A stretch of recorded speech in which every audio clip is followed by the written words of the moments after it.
Mbak Tami, ketika Mas Pepeng menerima berita tentang penyakitnya, dia malah tertawa. Terus reaksi dari Mbak Tami seperti apa? Marah. Susah-susah muter-muter Jakarta atau gini kan pulang aja. Ya kan capek di rumah, di jalan lapar, aus gitu. Terus dia bilang, sudah terima. Dan itu pertama kali dia ngajarin saya tentang acceptance, tentang menerima apa adanya dan mohon kepada Allah pertolongan. Very simple. Jadi sehingga setelah itu saya dan Peng memberi contoh kepada anak-anak untuk selalu menerima apapun keputusan Allah dengan lapang dada. Oke. Ketika melihat Mas Pepeng langsung bisa menerima.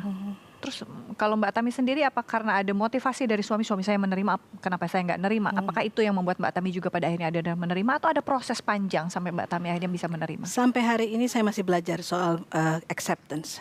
Tapi makin hari makin bertambah, kata orang kan kalau kita membuka diri dengan ilmu yang Allah berikan, dengan mudah akan masuk ke kita. Jadi Peng bilang selalu, udah terima dulu, just do it. Dia senang sekali itu istilahnya oleh salah satu produk itu. Jadi saya selalu gini, ya. Dan dia selalu bilang, take a lead, ambil keputusan langsung, nggak usah tunggu, don't become a follower. Jadi kecuali kalau di Instagram, oke. Itu perlu follower soalnya ya. Itu boleh, kita need followers ya. Jadi karena gini, kalau kita sudah terima, ini hati terbuka. Betul. Sehingga Allah turunin pertolongan dengan mudah. Kan katanya bukan gitu ya. Betul. Dan kata-kata Mas Pepeng ini menjadi trending topik di kalangan para ustadz-ustadz karena beliau mengatakan dan mengalami bahwa sakit itu adalah ketentuan Allah, kewajiban kita hanya untuk menjalaninya, artinya berikhtiar dan menjalaninya. Jadi semuanya serahkan pada Allah. Untuk mencapai pada tahap kita menerima apapun ketentuan Allah dalam kehidupan kita, seperti apa yang harus kita sadari sebagai umat manusia?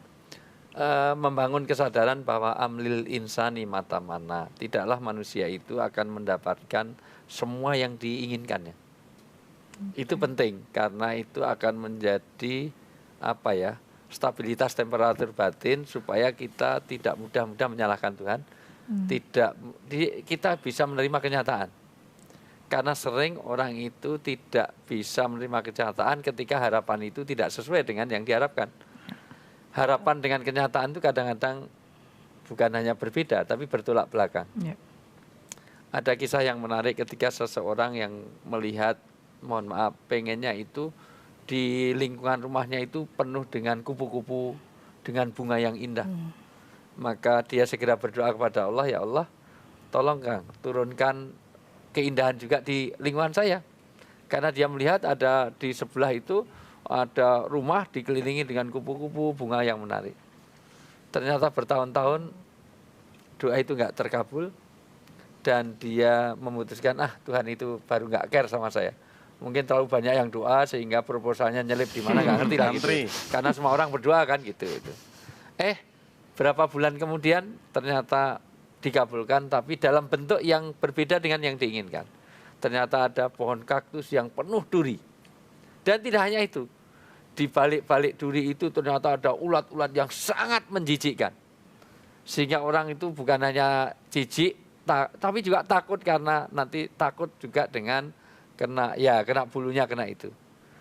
Maka dia agak, ya gimana sih Allah ini? Mintanya A dikasih B. Mintanya kupu-kupu malah dikasih ulat, mintanya itu bunga dikasih pohon kaktus penuh duri. Maka terjawab kemudian setelah itu, artinya 4 bulan kemudian ternyata bunga kaktus itu mengeluarkan bunga yang jauh lebih bagus daripada yang dia doakan. Dia doa hanya sekedar bunga mawar, ini bunga kaktus jauh lebih bagus dan lebih awet. Dan dari kupu-kupu yang jelek itu ternyata menjadi berubah dari ulat yang jelek berubah jadi kupu-kupu yang sangat indah. Dan inilah kejawaban Allah. Kadang-kadang duri hari ini adalah bunga dia yang akan datang. Dan ulat hari ini ternyata menjadi kupu-kupu yang sangat indah. Luar biasa. Mbak Tami, ketika divonis penyakit lalu kemudian ada perubahan pastinya ya, perubahan dalam rutinitas dalam kehidupan, dan juga bagaimana Mbak Tami sendiri mempersiapkan anak-anak untuk bisa beradaptasi dengan perubahan ini? Anak saya waktu itu yang satu baru kuliah. Ketika Peng sudah mulai dari tongkat turun ke kursi roda dan turun ke tempat tidur, Ya. itu baru yang pertama. Yang kedua masih SMA, yang ketiga si SMP, yang terakhir baru lulus SD. Ketika bapaknya lumpuh, anak saya paling kecil sakit.